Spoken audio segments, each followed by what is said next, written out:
Good morning. I'm Tom Conkle, a cybersecurity engineer with Optic Cyber Solutions.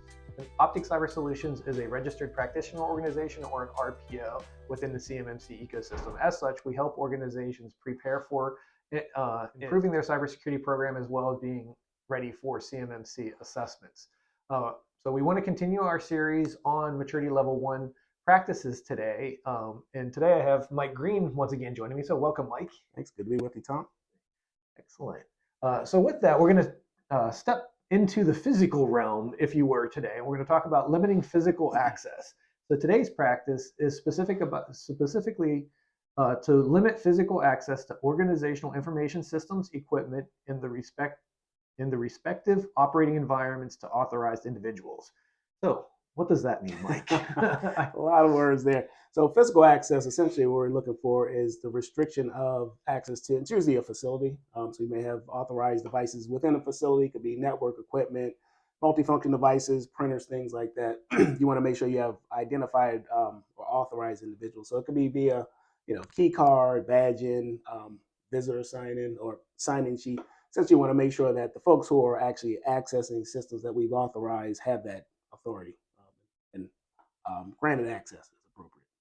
Okay, excellent. So again, linking it back to some of the other practices that we've already talked about in this series, making sure that we know who are those authorized users, and then making sure that the systems are limited to the access to them specifically.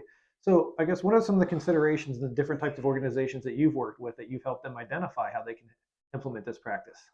Yeah, well, it starts with, understanding, well, in a lot of cases, you want to scope physical. We talk about physical scoping, or scoping logically for systems. You also want to scope physically in your operating environment. So that could be a locked room, a certain floor in the building. Once you kind of have that designation of where your components, where your systems are, then you provide access to those facilities as appropriate. There can be a delta between an authorized user of the system and then the physical, a physical access of a user. That could be maintenance staff knowing actual access on the equipment or data, physical components within a system that wouldn't necessarily be authorized to log into the system, if you will. So there could be different types of users. So we'll make sure they're accurately documented, so you know who has what type of access to which components, whether it be logical or physical of the system. Right. So that's a key aspect to consider. Then again, back to just understanding, what do we mean as authorization? Is that a physical authorization? Right. As you mentioned, maintenance or janitorial staff, right? Someone is going to be authorized to come in, and we've done the other practices that we need to make sure that they're authorized to be in the physical environment. But just because they don't have an account, an authorized access to the system, doesn't mean that they're out of scope for this. We can think things that we can implement with that. So I guess any kind of key considerations or things that people should keep in mind as they're implementing this practice? Yeah, I think so. Like I said, I think really understanding the boundary, understand essentially who can come and go from a physical perspective. And like I said, there may be different types of individuals that you may not consider. It could be custodial staff, as you mentioned, that aren't necessarily involved with the system per se, but they do support the equipment or the operating environment, or different types of devices that support the functioning of the system. Right. Excellent. It's kind of looking broader than the system, if you will. Right. Say physical.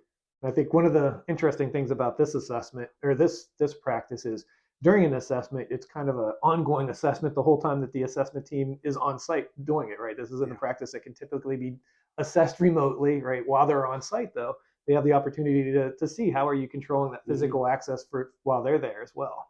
Yeah, I'm sure that they'll, assessors will come in and they'll see, do you have a visitor sign in? Are there partitions between different parts of the, the building, the facility, et cetera, et cetera. So you're right. They're kind of doing that assessment as they're on site, seeing the practice in operation, if you will. Right, exactly. So as always, thanks, Mike. I appreciate you for joining us today. And again, if you have any questions, need assistance in implementing any of the practices, or just improving your cybersecurity program, we'd love to hear from you. So feel free to reach out at info@opticcyber.com or in the links below. Thanks for joining me today as we walk through the CMMC Maturity Level 1 practices. As always, please feel free to reach out if you have any questions or you'd like assistance in implementing the CMMC practices. We'd love to help you in your CMMC journey. So feel free to reach at info@opticcyber.com, and thanks for watching.